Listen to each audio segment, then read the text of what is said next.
तो आज हम आपसे बात करेंगे त्रिभुज के उदाहरण नंबर 3 पर। उदाहरण नंबर 3 क्या कह रहा है? एक आकृति बना हुआ है, तो आकृति में कह रहा है कि पी एस बटे एस क्यू बराबर पी टी बटे टी आर है, ठीक।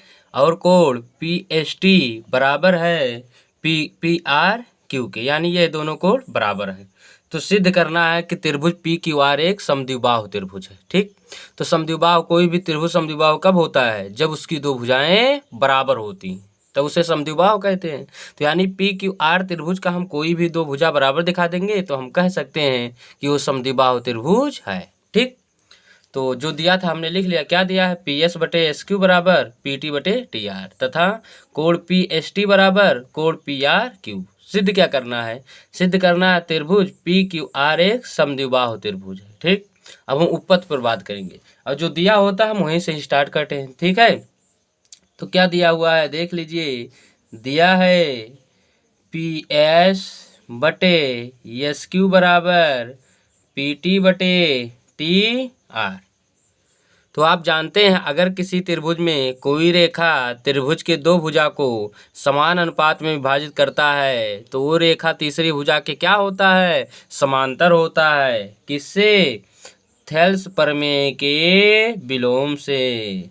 थेल्स प्रमेय के विलोम से क्या होगा? एस टी समांतर होगा क्यू आर के, ठीक। और जानते हैं कि जब दो रेखाएं समांतर हों और उसे कोई तिर्यक रेखा प्रतिच्छेद करता है तो संगत कोण आपस में क्या होंगे? बराबर होंगे, ठीक। तो ये जब ये दोनों समांतर हैं तो क्या होगा? कोण पी एस टी बराबर होगा कोण पी क्यू आर के। क्यों बराबर होगा? क्योंकि ये क्या हैं? संगत कोण हैं। और आप जानते हैं कि जब दो रेखा समांतर हो और यह दूसरे कोई तिर्यक रेखा प्रतिच्छेद करे तो क्या होते हैं? संगत कोण बराबर होते हैं, ठीक। अब इसके बाद देखिएगा, लेकिन दिया हुआ है कुछ। लेकिन दिया है, क्या दिया हुआ है?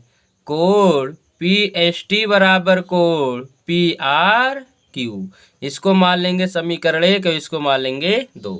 समीकरण 1 और 2 में क्या हम देख रहे हैं? दोनों का बायां पक्ष बराबर है तो दायां पक्ष क्या हो जाएगा? बराबर। तो हम बात करेंगे समीकरण 1 व समीकरण 2 से।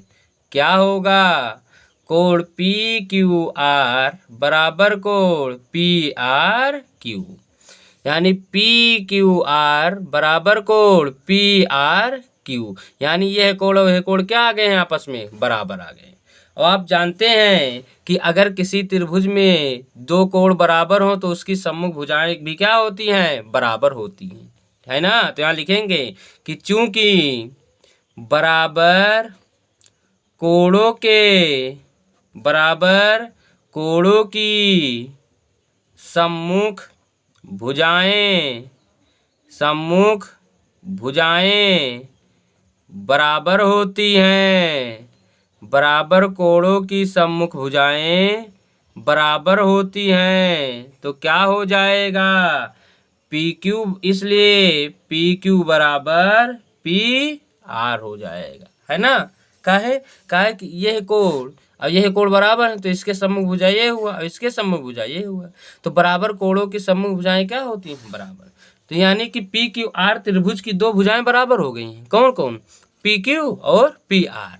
तो जब किसी त्रिभुज की दो भुजाएं बराबर हो जाती हैं तो उसे हम क्या कहते हैं? समद्विबाहु त्रिभुज कहते हैं। तो हम क्या कहेंगे कि अतः त्रिभुज पी क्यू आर एक समद्विबाहु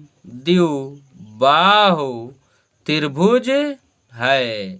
और यही बात हमको क्या करना था? सिद्ध करना था, ठीक है जी। तो अब ये कंप्लीट होता है, इसके बाद हम बात करेंगे एक्सरसाइज पर, ठीक।